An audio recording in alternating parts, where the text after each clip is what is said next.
सालासर गए, बालाजी महाराज की प्रतिमा ले आए, बालाजी को भी बिठा दिया। रामदेव जी की गए, वहां से भगवान को लाए, वो भी बिठा दिया। लक्ष्मी मैया के गए, लक्ष्मी मैया को भी ले आए। गणपति जी के पास गए, गणपति जी को भी ले आए। अब छोटे से पूजा घर में उन सबको बिठा दिया। अब वो बेचारे बैठे बैठे सोच रहे हैं, अरे ये इंसान कितना स्वार्थी है, अपने लिए तो इतना बड़ा कमरा, मेरे लिए एक छोटा सा पूजा घर, उसमें भी हम सबको इकट्ठा बिठा दिया। अब बेचारे भगवान शिव थोड़ा घूमे तो त्रिशूल कभी तो रामदेव जी के लगे, कभी हनुमान जी के लगे। अब हनुमान जी थोड़ा सा घूमे तो भगवान की पूंछ कभी जाम्बो जी के लगे, तो कभी भगवान शिव के लग रही है, कभी लक्ष्मी मैया के लग रही है। हमारे शास्त्र संवत कहते हैं कि अपने पूजा स्थल पर, अपने मंदिर में केवल और केवल अपने इष्ट देव की ही प्रतिमा रखो, केवल एक प्रतिमा रखो। और वहां पर जब भी सुबह शाम आप पूजा करने जाते हैं, अपने पूजा स्थल को साफ करके, उसे अच्छी तरह से साफ करके, और उसमें केवल एक ही दीपक जलाओ। वो दीपक केवल अपने इष्ट देव का।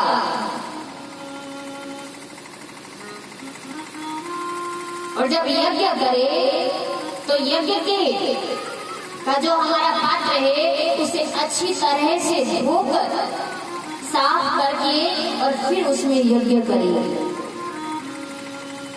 भगवान की दिया बाती करते हैं, उस दिए को अच्छी तरह से साफ करके उसमें दीपक जलाए। हम क्या करते हैं, कई घरों में देखा गया है, एक दीपक के ऊपर एक दीपक और रख देते हैं। अरे जब हम और आप सुबह जिस थाली में भोजन करते हैं, क्या उसी थाली में शाम को भोजन कर लेंगे?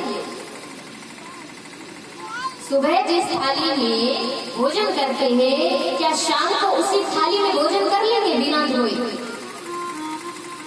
जब हम अपने खुद के लिए अपने बर्तनों को साफ करते हैं, तो क्या हम परमात्मा को उसी जूठे बर्तनों में स्वीकार करते हैं? थोड़ी शुद्धता लाइए। ये कथा सत्संग में आपको सिखाया जाता है कि आपको क्या करना है, अच्छे बुरे का ज्ञान करवाया जाता है। भगवान श्री ने कहा, भल मूल सिंचो रे प्राणी, उस मूल की सिंचाई करो, और वो मूल केवल और केवल भगवान विष्णु ही है। आज हम सभी कहते हैं कि हमारे घर में अला बला है, भगवान हमारी सुनते नहीं। भगवान कौन से भगवान आपकी सुनेंगे? अपना इष्ट देव केवल एक रखो, और जब भी विपदा आए, कष्ट आए, तो अपने इष्ट देव को ही पुकारो। और वो मूल केवल और केवल भगवान विष्णु है। अभी तो किसी भक्त ने कहा, अरे कष्ट पड़े जद और न जाचो, मेरी रसना हरि पुकारे। अरे कष्ट पड़े जद और न जाचो, मेरी रसना हरि पुकारे। जिनके राम भरोसा भारी, वांगे डर नहीं लागे। जिन्हें भगवान के प्रति विश्वास है, उन्हें कभी डर नहीं लगता। हम और आप लोगों को डर क्यों लगता है? क्योंकि हमें भगवान का भरोसा नहीं है। एक अपने इष्ट देव के प्रति भी भरोसा नहीं है। सभी देवी देवताओं को पाना चाहते हैं, केवल मात्र अपने इष्ट देव को ही रखो, उसी का जप करो, उसी का कीर्तन करो। अनन्य भक्त बनो, फनन्य भक्त नहीं। ऐसा नहीं कि जहां गए उन्हीं के हो जाओ। अनन्य भक्त बनो, केवल और केवल अपने इष्ट देव के प्रति समर्पित हो जाओ। जाना जरूर चाहिए, मंदिरों में जाओ। अब जैसे वैष्णो देवी गए, माता के चरणों में प्रणाम किया, लेकिन दूसरे देवी देवताओं के सामने कभी भी जाकर कुछ मत मांगो। यदि मांगना है तो केवल अपने इष्ट देव से मांगो। हमारा निज मंदिर मुकाम है, समराथन दोहरा है। अगर आपके मन में कोई कामना है तो वहां जाकर केवल और केवल गुरु महाराज से मांगो। ये नहीं कि जहां गए वही मांगना शुरू कर दिया, माता के गए वहां मांगना शुरू किया। नहीं, किसी भी मंदिर में जाओ, हाथ जोड़कर प्रणाम करो, शीश झुका दो कि मैया आपके चरणों में प्रणाम। इतना आशीर्वाद देना कि मेरी जामोजी महाराज के प्रति श्रद्धा और बढ़ जाए। मैं भगवान विष्णु का जप अत्यधिक करूं। तो हुआ क्या, आपने प्रणाम किया दूसरे देवी देवताओं को, पर चाहा किसे? अपने इष्ट देव को। अनन्य भक्त बनो। भगवान श्री ने जैसा कहा है उनके कथनानुसार चलो। आज हम सभी ने जामोजी महाराज को मानते हैं, लेकिन उन्होंने जो कहा है वो नहीं मानते। इसी कारण हमें कष्टों का सामना करना पड़ता है। उद्धव जी ने एक बहुत सुंदर बात कही और क्या कहा? अरे 100 वर्ष हरि की भक्ति करे और एक दिन ध्यावे आण। अरे 100 अपराधी जीव है और बड़े 84 खान। 100 वर्ष हरि की भक्ति करी और एक दिन ध्यावे आण। दूसरे देवी देवताओं को बना दिया एक दिन के लिए, और 100 अपराधी जीव है, अरे बड़े 84 खान। अपने इष्ट देव के प्रति समर्पित रहो। और कहा आन देवता न धो गया और गयो जमारो हार। जूड़ी पावे पशु बेल की और ऊँगो बिके बाजार। पृथ्वी का थंबा पड़ा और लीवी लाचे की ओट। जम्बेश्वर को छोड़ के और दिवी मुसाना धोक। मड़ी मुसाना शीतला और पूजा करने कर कोड। अरे जीव पड़े लो नरक में और जमकूटे लाभोड। जंग गुरु हीरा बिन जिया और कियो विकुंठा वास। उदोले विनती और मैं थारे चरणा को दास।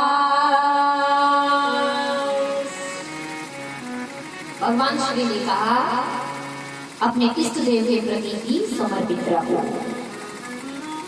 मैंने पहले दिन भी कहा था और आज भी कहती हूँ, ये कथाएं हमें बहुत कुछ सिखाती है।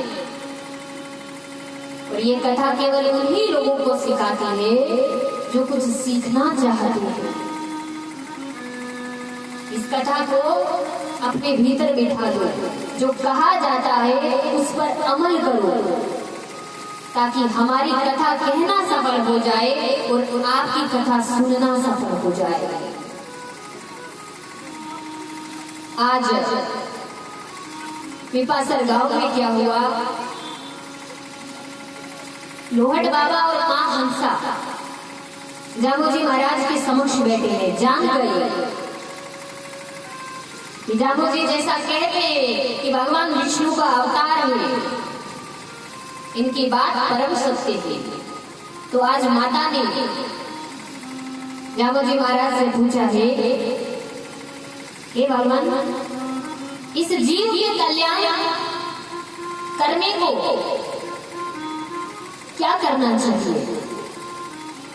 इस जीव का कल्याण करने के लिए हमें क्या करना चाहिए? हे भगवान, लोग कहते हैं कि मरने के बाद पुण्यात्मा स्वर्ग में जाती है और पापात्मा नरक में जाती है। तो क्या वास्तव में स्वर्ग और नरक होते हैं?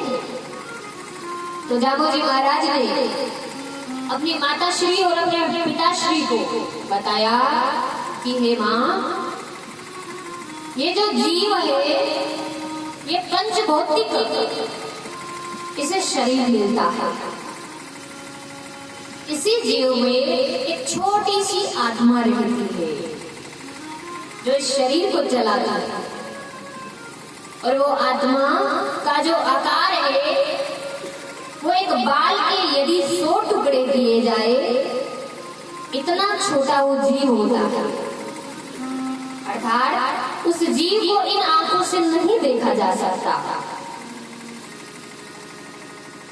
और यदि वो जीव अपने जीवन काल में कुछ पुण्य करता है, वो माता की सेवा करता है, आए हुए अतिथि का आदर करता है, तो उसे स्वर्ग में राज मिलता है।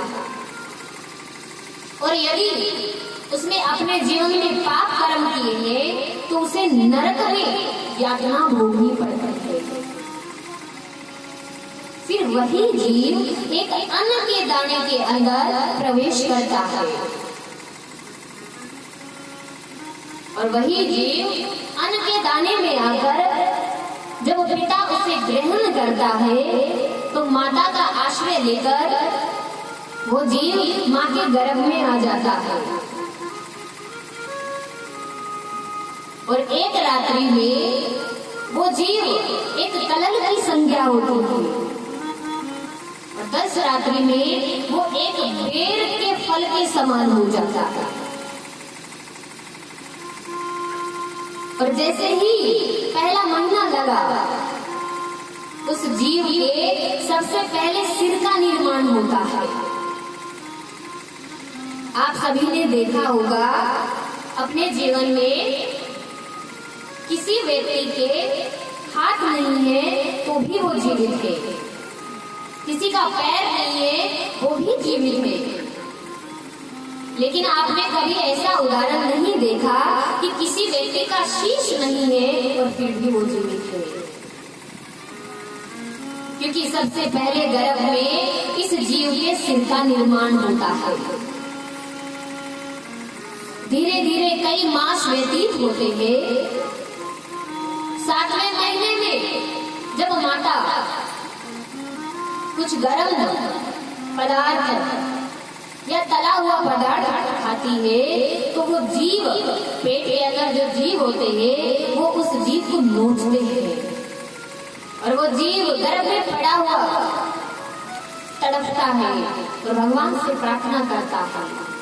और जैसे जैसे 7वां मास प्रारंभ होता है, उस जीव को अपने पूर्व जन्म की याद आने लगती है कि हे भगवान,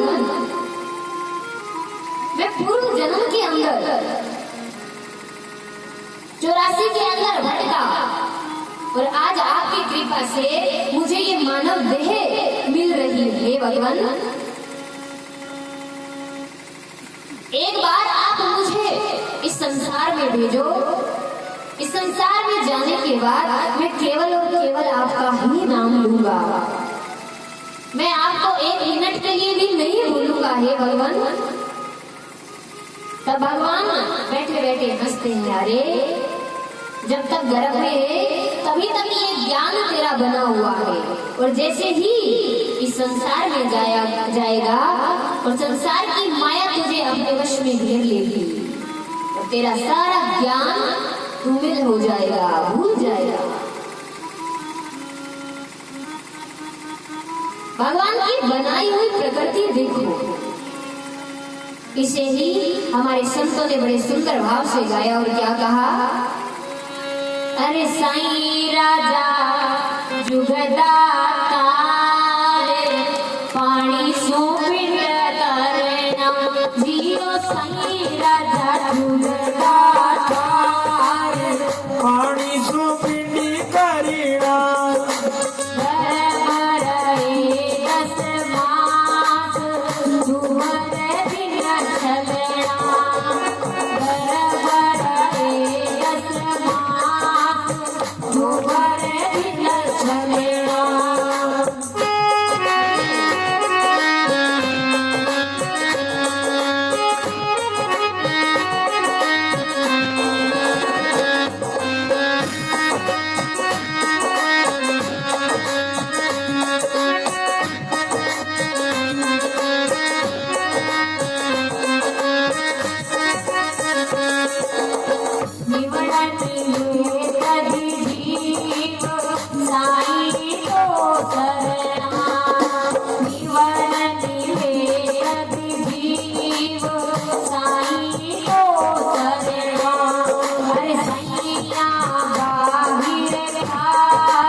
रातने ना करिणा अरे मात पिता सुखनार बांधव चार जना मात पिता सुखनार बांधव चार जना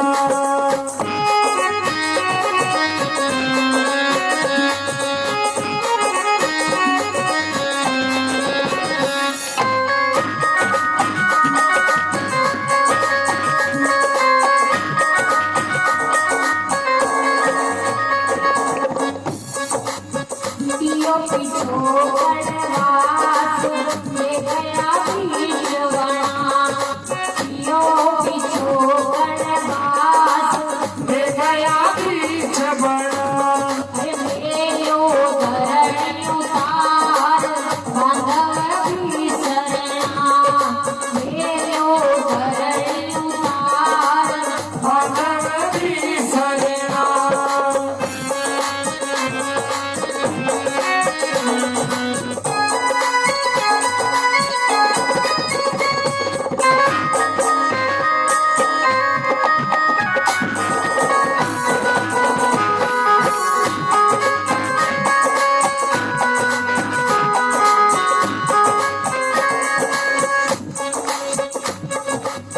कोयल करे की ओर बैठिया भवना कोयल करे की लोड़ बैठिया में बड़ा अरे बोले मनुरा देख दुनिया में सुख बना बोले मधुरा दुनिया में दुखे गणा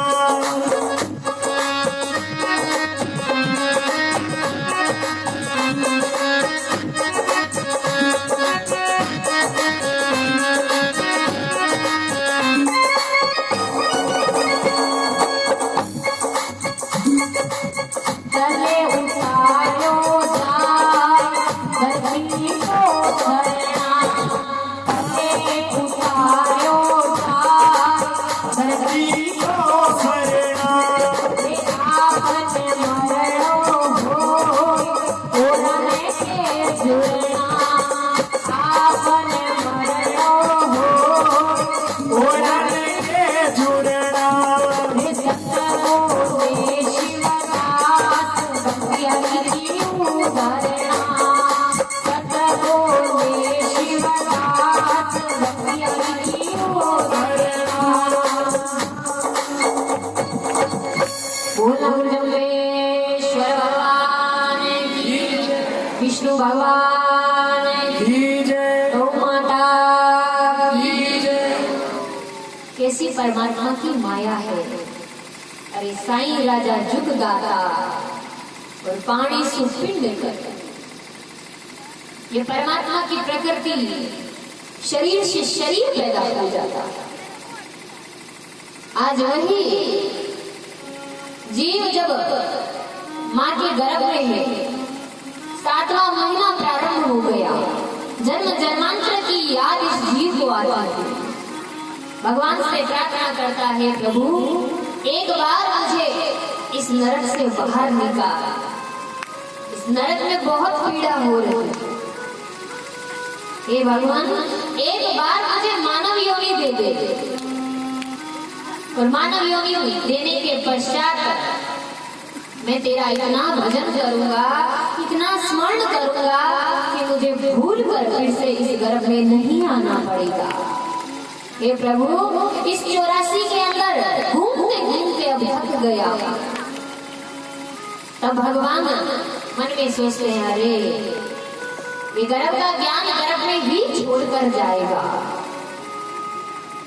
और जैसे ही 9वां मास प्रारंभ होता है और प्रसव वायु के वेग से वो जीव इस संसार में आ जाता है। माता हंसा ने कहा, हे भगवान आप कहते हो कि वो जीव गर्भ में बड़ा कष्ट पाता है, बड़ा दुख पाता है, तो अब तो उस जीव ने संसार में जन्म ले लिया, क्या वो जीव अब तो सुखी है? तब भगवान ने कहा, नहीं माता, वो जीव अब भी सुखी नहीं है, क्योंकि ये संसार जो है वो दुखों का घर है। इस संसार का दूसरा नाम है दुखालय, जहाँ केवल और केवल दुख है, सुख नाम की कोई चीज ही नहीं है।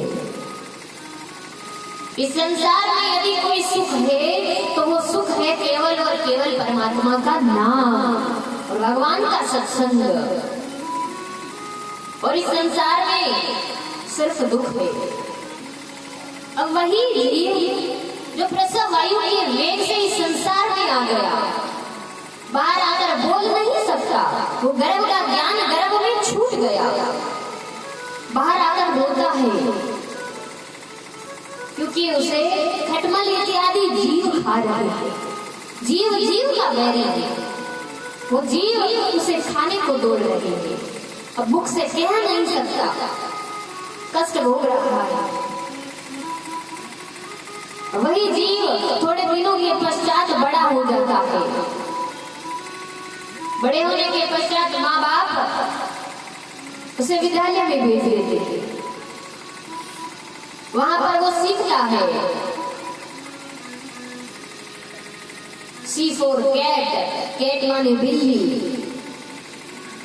D for dog, dog माने कुत्ता। गर्भ में भगवान से कहा है प्रभु एक बार जन्म दे दो, आपका इतना भजन स्मरण करूंगा कि दोबारा गर्भ में नहीं आना पड़े। और संसार में आकर बिल्ली और कुत्ते को जपने लग गया।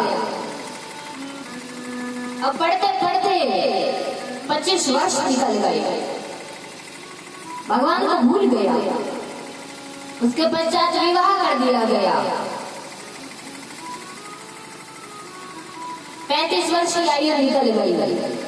फिर घर का कार्य करने लगा, 40 वर्ष की आयु निकल गई और धीरे धीरे बुढ़ापा आ गया, 50 वर्ष का हो गया। भूल गया कि मेरे आने का प्रयोजन क्या था और मैं यहाँ आकर क्या करने लग गया। और जब 60 वर्ष की उम्र आती है, जब चारों ओर से रिटायर हो जाता है, ये सरकार भी रिटायर कर देती है, घर वाले भी रिटायर कर देते हैं, और जब अंतिम समय आता है वो यमदूत सिरहाने खड़े हैं उसे ले जाने के लिए।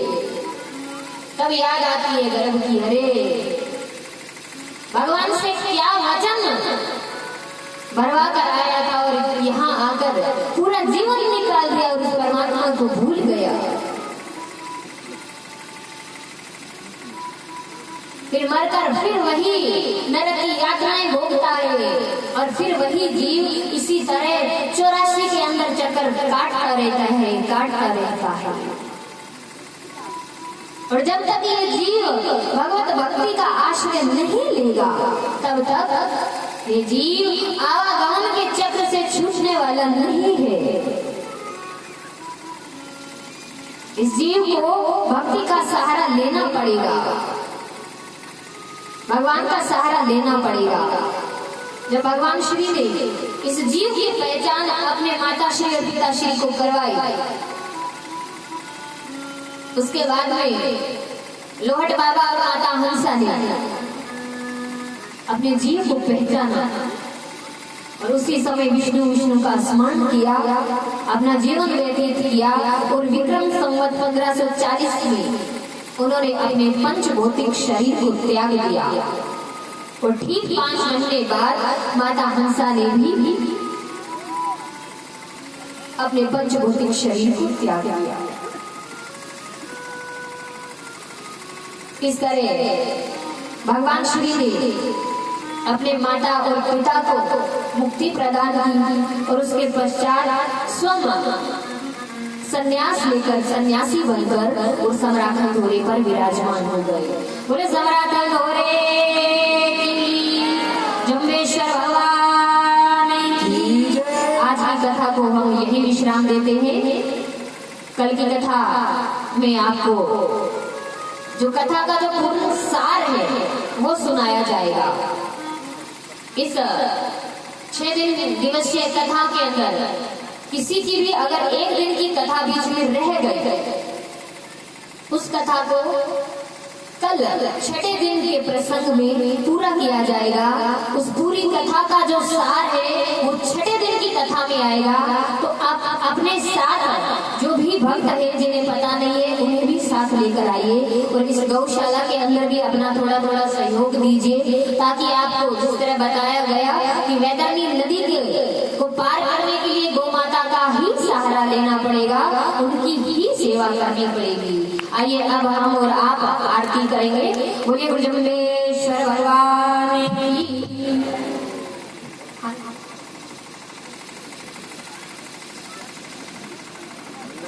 बैठ जाओ बैठ जाओ। बड़ी तावड़ हो रही है, थाना उठा काजल हुआ दूर आ रहा नहीं तो मेरा तेल आड़ा पूरा को नहीं है। हेलो, केवल 5-4 मिनट लगेगी, बैठ जाए। बाबा महेशनाथ जी का भी आशीर्वाद लेंगे और जो चंदा की रसीद है वो भी बोलनी है। तो माफी चाहूंगा बहन जी से, केवल एक छोटी सी महिमा गौ माँ की